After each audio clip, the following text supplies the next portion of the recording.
ایک بار آپ کے گھر کے دروازے پر ایک سائل آیا، ایک فقیر آیا، اس نے کہا کہ اللہ کے نام پر کچھ دے دو۔ آپ کے گھر میں آپ کی زوجہ سے آپ نے پوچھا کہ گھر میں کیا ہے، تو انہوں نے بتایا کہ 4 انڈے ہیں۔ آپ نے فرمایا کہ 4 انڈے اس غریب کو، اس سائل کو دے دو۔ آپ کی زوجہ نے وہ انڈے دے دیے۔ تھوڑی دیر ہوئی تو آپ کے گھر پر دروازے پر دستک ہوئی، ایک دوست آیا انڈوں کی ٹوکری لے کر۔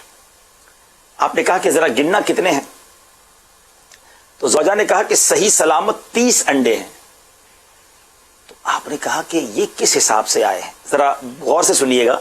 یعنی بزرگوں کو یہ کتنا یقین تھا کہ اگر ہم نے اللہ کی راہ میں 1 دیا ہے نا تو انشاءاللہ وہ 10 ملٹیپلائی ہو کر بھی ملنے ہیں، آخرت میں تو جو ملنا ہی ملنا ہے۔ فرمایا یہ کس حساب سے آیا؟ تو پھر آپ کی زوجہ نے کہا 10 جو ہے نا انڈے اور بھی ہیں اس میں، مگر وہ ٹوٹے ہوئے ہیں۔ جب آپ نے تھوڑی سی معلومات لی کہ جو انڈے دیے گئے تھے نا، تو ناظرین اس میں بھی 3 صحیح سالم تھے، 1 انڈا ٹوٹا ہوا تھا۔ تو 3 صحیح انڈوں کے بدلے 30 انڈے آ گئے، 1 چونکہ ٹوٹا ہوا انڈا دیا گیا تھا تو 10 ٹوٹے ہوئے انڈے ملے۔ اللہ اکبر! اس واقعے سے سیکھنے کو کیا ملا کہ اللہ کی راہ میں خرچ کریں تو ملٹیپلائی ہو کے ملتا ہے۔ اب یہ جو ٹوٹے ہوئے انڈے والی بات ہے اور سالم انڈے کی بات، اس میں ایک اور بات بھی کرنا چاہوں گا کہ ہمارے یہاں نارملی ہم کیا صدقہ کرتے ہیں، ہم اللہ کی راہ میں کیا دیتے ہیں؟ ہمارے پاس جو بچ جائے، جو پھینکنے کے قابل ہو، ہمارا کھانا بچ گیا تب ہمیں غریب یاد آتا ہے، ہمارے جوتے پھٹنے لگے تو آپ کہتے ہیں یار آپ کسی غریب کو دے دیتے ہیں۔ یعنی ہمیں اللہ کی راہ میں جب بھی دینے کا ذہن بنتا ہے نا، اسی چیز کا بنتا ہے نارملی جو ہمارے کام کی نہیں، پھینکنے والی ہوتی ہے۔ غور کیجئے، دے کس کی راہ میں رہے۔ قرآن پاک کے 4 پارے کی پہلی آیت، اللہ تعالیٰ ارشاد فرماتا ہے لن تنالوا البر حتى تنفقوا مما تحبون۔ ترجمہ کیا ہے؟ تم ہرگز بھلائی کو نہیں پہنچ سکتے جب تک تم اپنی پیاری چیز راہ خدا میں نہ دو۔ ذرا غور کیجئے نا، ہم اپنی پیاری چیز راہ خدا میں دیتے ہیں یا جو چیز ہمیں اچھی نہیں لگتی وہ راہ خدا میں دیتے ہیں؟ دیکھیں اللہ کی بارگاہ میں ہمارے پیسے نہیں پہنچتے، اللہ کی بارگاہ میں ہم کسی غریب کی مدد کرتے ہیں، بیسیکلی وہ نیت پہنچتی ہے کہ بندے کو رب سے محبت ہے یا دنیا سے محبت ہے۔ پلیز ایسا نہ کریں۔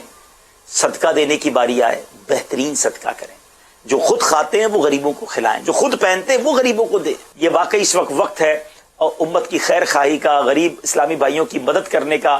آس پڑوس میں دیکھ لیجئے، اپنے رشتہ داروں میں دیکھ لیجئے۔ میں یہاں اناج بانٹنے والے ان ادارے کے لوگوں سے بھی بات کرنا چاہوں گا، کیونکہ اس طرح کے بھی آج سارا دن ہمیں میسیجز آتے رہے کہ جب دعوت اسلامی والے گھروں پر جا کر پیسے دے رہے ہیں۔ دعوت اسلامی کا طریقہ کیا ہے؟ ہمارے اسلام میں اینولپ میں پیسے ڈال کر پہلے لسٹیں بناتے اور گھر جا کر سفید پوشی کا بھرم رکھتے ہوئے ان کے دروازے پر جا کر پہنچا کے آتے ہیں۔ مجھے ایک ذمہ دار کا میسج آیا کہ پلیز یہ میسج مدری چینل پر بھی دیجیے گا، کہ ان لوگوں کی طرف سے بھی یہ میسج آیا کہ پلیز ہمیں اس طرح ذلیل نہ کریں۔ اچھا ہو کیا رہا ہے؟